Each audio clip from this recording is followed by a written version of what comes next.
Explaining your mind to a fool is not noble. It is intellectual suicide.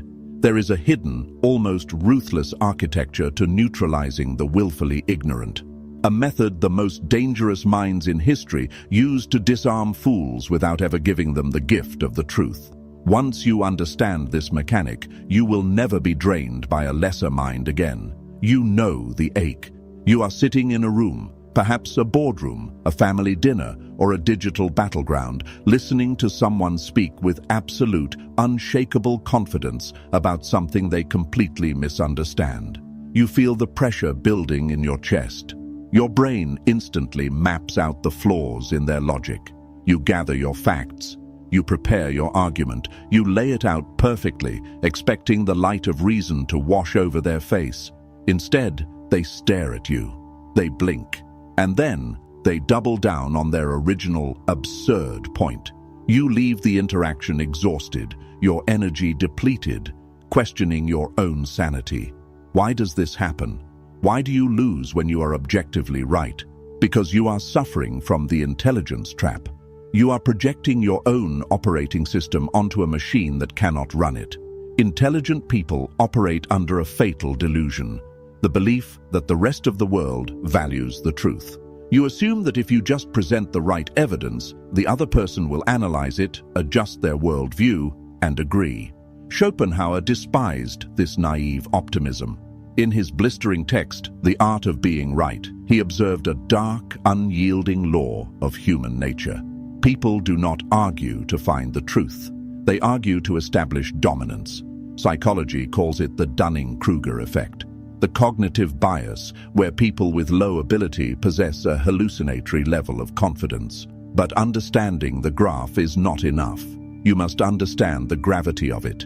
Ignorance is not a passive state. It is an active, heavily armored defense mechanism. When you introduce logic to a fool, they do not see an opportunity to learn. They see a threat to their ego. And the human ego will burn down the entire world before it admits it is wrong. Daniel Kahneman, in Thinking, Fast and Slow, divided the mind into System 1 and System 2. System 1 is fast, emotional, and instinctual. System 2 is slow, deliberate, and logical. Stupid people are prisoners of System 1. They live there. They feel an emotion, attach a fast opinion to it, and call it a fact. You, the intelligent person, are trying to use System 2 on them. You are offering nuance. You are offering data. It is a translation error. You are speaking mathematics to a barking dog. Worse, you are doing all the work. You are spending immense caloric energy crafting a perfectly reasoned argument, while they are spending zero energy simply refusing to accept it. They drain you, not by outsmarting you, but by outlasting you. They drag you down into the mud of their own cognitive limitations. Schopenhauer recognized this 2 centuries ago. He realized that truth has absolutely no currency in a debate with a fool. So, what do you do? If logic fails and reasoning is a trap, how do you win? You don't fight them. You weaponize their own momentum. Schopenhauer understood that the intellect is a servant to the will. The will, the blind, irrational, emotional drive of a human being, always wins. When you argue with a fool, you are providing them with exactly what they want. Friction. Friction makes them feel important. Your frustration proves to them that they matter. Every time you counter their point, you legitimize their delusion. You are telling them, your idea is worthy of my time and my anger. To break a fool, you must deny them friction. How? By using Schopenhauer's most savage strategy. Do not disagree with them. Agree with them, but agree with them so completely, so violently, that you push their argument into the realm of pure absurdity. In philosophy, this is akin to reductio ad absurdum. In dark psychology, it is simply handing a man enough rope to hang himself. Imagine a colleague who insists that all modern art is a scam and that anyone could paint a masterpiece. The instinct of the intelligent person is to argue about technique, art history, and subjective expression. Stop. Instead, lean in. Nod slowly. You are entirely right, you say. In fact, since it is so easy, we should quit our jobs today. We will buy some paint this afternoon. You can do the canvases. I will find the gallery. We will be millionaires by Friday. Why are we even sitting in this office? Watch their eyes. You have not attacked them. You have completely validated their premise, but you have accelerated it to its logical, catastrophic conclusion. The fool operates on the surface. They never think 3 steps ahead. When you force them to look at the destination of their own thought process, their brain short-circuits. They have to backpedal, they have to inject nuance, they have to suddenly start arguing against themselves to save face. You did not defeat them with your logic. You defeated them with their own stupidity. Schopenhauer employed this mercilessly against his academic rivals. He did not engage in polite discourse with people he considered charlatans. He did not treat their ideas as equals. He magnified their flaws until the flaws became comical.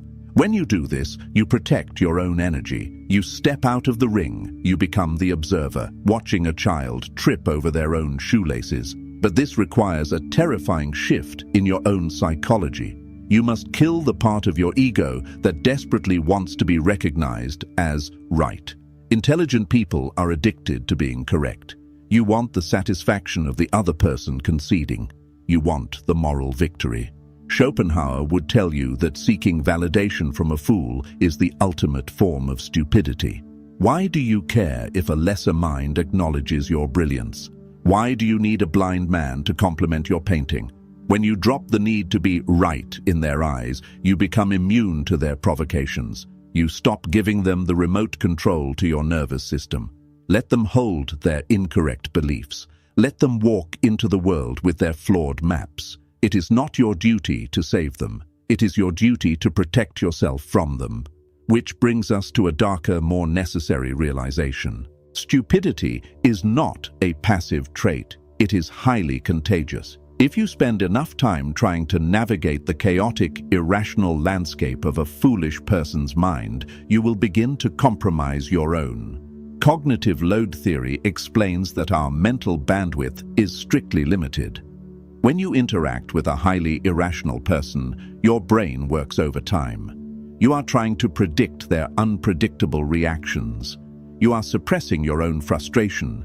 You are walking on eggshells. This sustained cognitive taxation slowly degrades your own decision-making abilities. You become irritable. You make poor choices. You lose your creative edge. You are letting a parasite feed on your intellectual capital. Schopenhauer was notoriously solitary.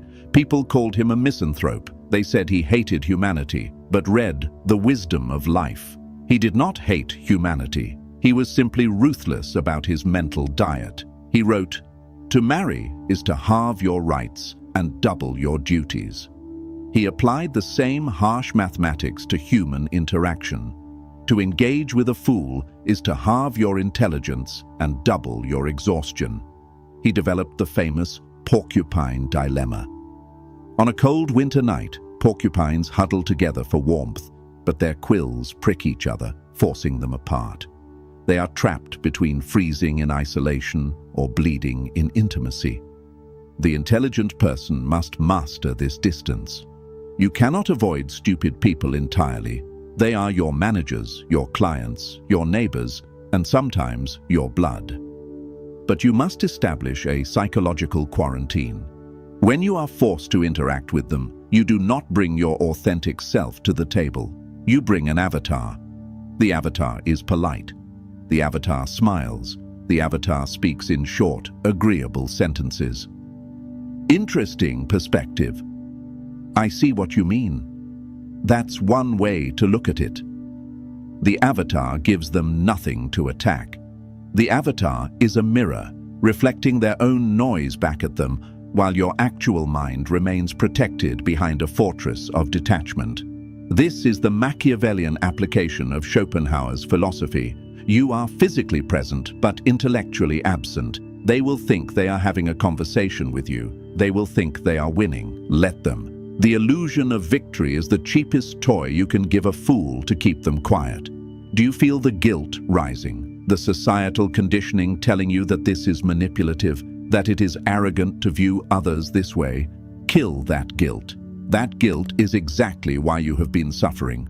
You have been treating intellectual predators like fragile victims. A foolish person who aggressively insists on their own ignorance is not innocent. They are a hazard.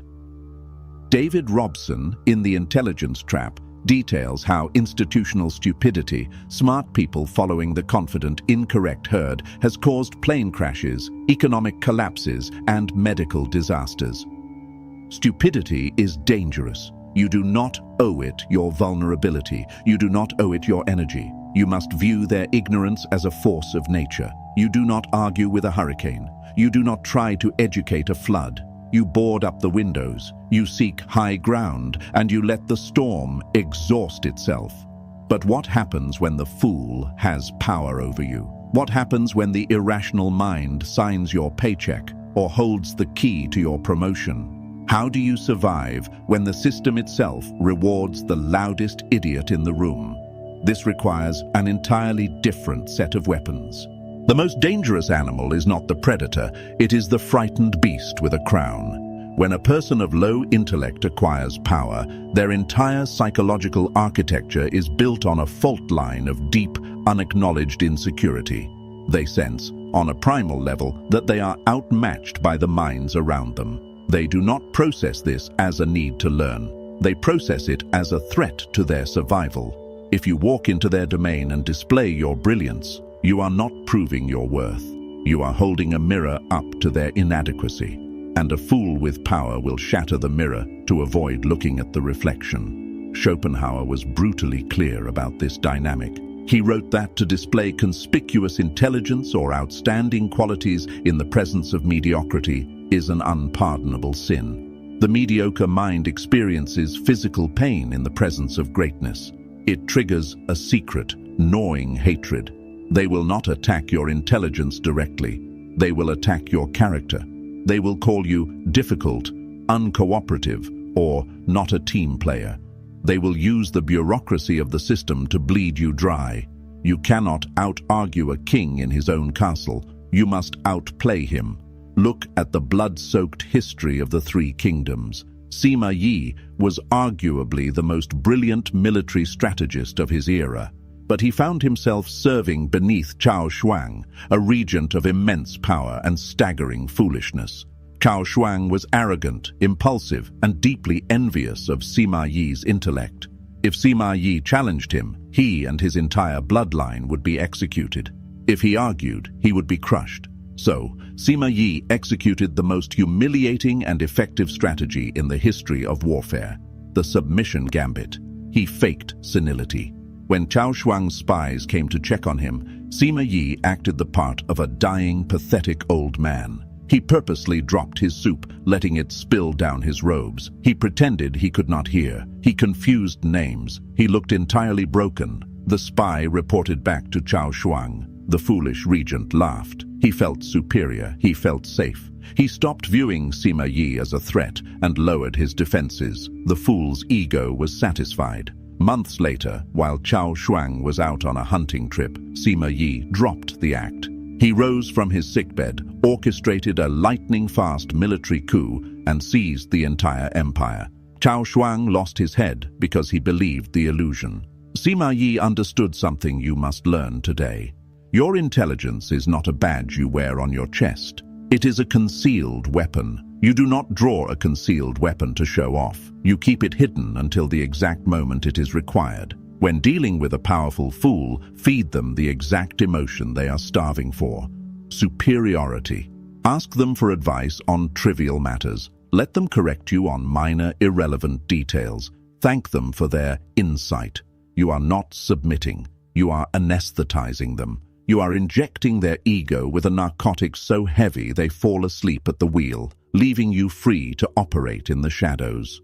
You trade a momentary scratch to your pride for absolute, unhindered maneuverability. There is a specific type of exhaustion that comes from trying to translate complex reality for a simplistic mind.